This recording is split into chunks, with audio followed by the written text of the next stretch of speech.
Hi everyone, I'm Naomi. Welcome to Naomi's Filipino Kitchen, where all my Filipino recipes are all presented in English. Today's recipe is sweet and sour beef soup.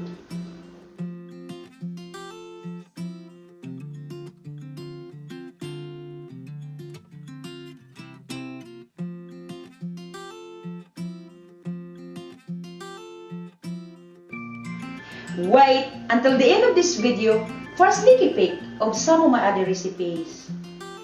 Here are the ingredients of my Sinigang Baka: beef, onion, ginger, chili pepper, bell pepper, tomato, sinigang sampalok mix, fish sauce, pineapple, okra, water, spinach, and pineapple. Now let's start cooking. Now the water is hot. Add the ginger, onion, tomato,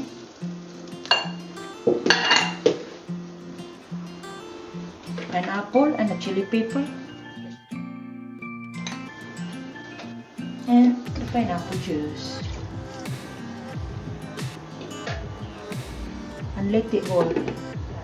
After 10 minutes, just add your beef. This there.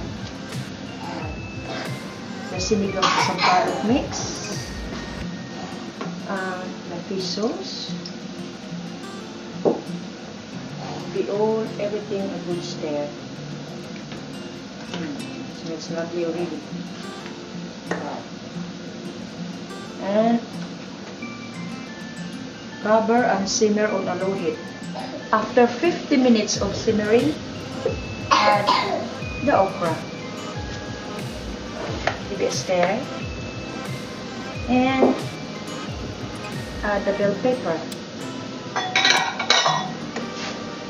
Stir everything up. That's it. Then cover and simmer on a low heat for 10 minutes.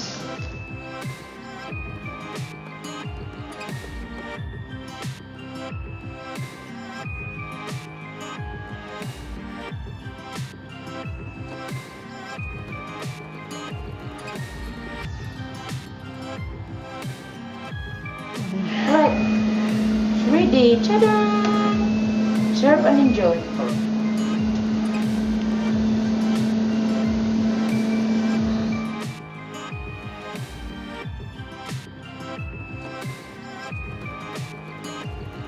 I hope you enjoyed the recipe today, and if you like it, then like it. If you love it, please subscribe.